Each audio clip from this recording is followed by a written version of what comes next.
UP में अब गर्भ में पल रहे बच्चों को स्वस्थ रखने के लिए संस्कारवान भी बनाया जाएगा। गर्भस्थ से शिशु को संस्कारवान बनाने के लिए प्रयागराज में गर्भ संस्कार की पाठशाला की शुरुआत हुई है, जिसमें बड़ी संख्या में गर्भवती महिलाओं ने हिस्सा लिया।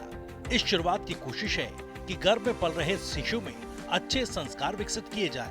हर माँ चाहती है कि उसका बच्चा स्वस्थ और संस्कारित हो, लेकिन संस्कार के लिए आखिर वो किस तरीके से बच्चे का ध्यान रखे, खासकर उस समय जब वो गर्भ में होता है।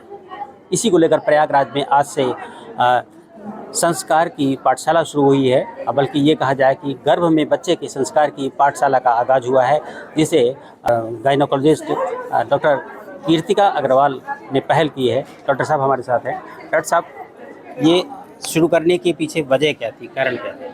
देखिए, गर्भ संस्कार एक ऐसी हमें ऐसा लगा कि समाज में अगर बच्चों को अच्छा करना है तो बच्चों को अच्छा करने के लिए ये ज़रूरी है कि बच्चों के हम पैदा होने का इंतज़ार न करें कि उसके बाद हम उनको शिक्षित करेंगे, सामाजिक बनाएंगे। पर जब बच्चे गर्भ में हैं तभी ऐसी कुछ शिक्षा दें जिससे कि बच्चे अच्छे पैदा होकर के निकलें और उसके बाद वो समाज को भी समझें और मानसिक रूप से भी वो तीव्र हों और बुद्धि भी उनकी अच्छी हो। दरअसल हमारे देश में हर माँ की तमन्ना होती है कि उसके गर्भ में पल रहा बच्चा स्वस्थ ही नहीं बल्कि संस्कारवान भी हो। प्रयागराज के वात्सल्य सभागार में चल रही ये कवायद इसी को अमल में लाने की कोशिश है, जिसे नाम मिला है गर्भ की संस्कार पाठशाला। इसका सबसे महत्वपूर्ण हिस्सा है गर्भ संवाद, जिसमें गर्भ में पल रहे बच्चे के साथ संवाद स्थापित कर उसमें सकारात्मक गुणों का प्रत्यारोपण किया जाएगा।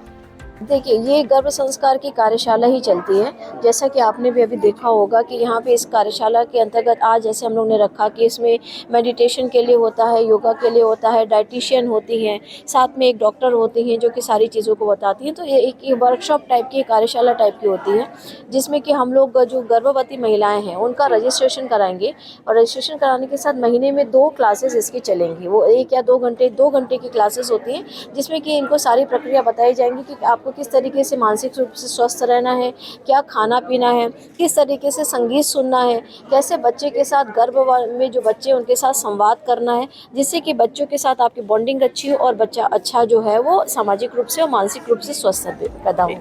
राष्ट्रीय चिकित्सक दिवस से इस अभियान की शुरुआत की गई है।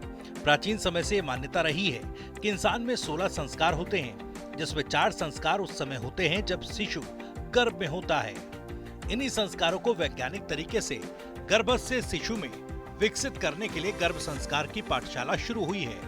इसमें प्रतिभाग करने आई गर्भवती महिलाएं भी इस पहल से खुश नजर आ रही हैं।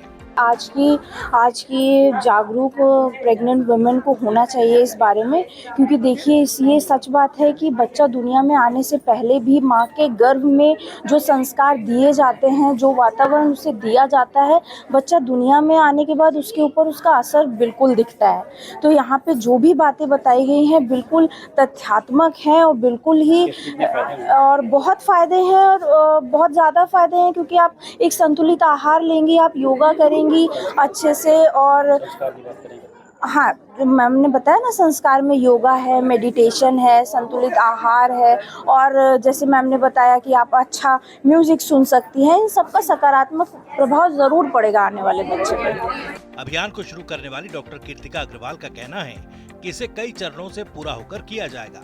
इसमें ऐसा वातावरण सृजित किया जाएगा जिससे गर्भावस्था में महिला खुद को भावनात्मक, मानसिक, शारीरिक और आध्यात्मिक तौर पर अच्छी स्थिति में महसूस करे। इसमें गर्भावस्था में संगीत सुनना, सेहतमंद भोजन करना, योग करना, ध्यान करना और प्रार्थना करना, सकारात्मक सोच रखना और तनाव मुक्त रहना शामिल है। कहा जाता है कि जब बच्चा 6 महीने का हो जाता है तो उसके बाद बच्चा सुनना आरंभ कर देता है, जब बच्चा गर्भ के अंदर होता है।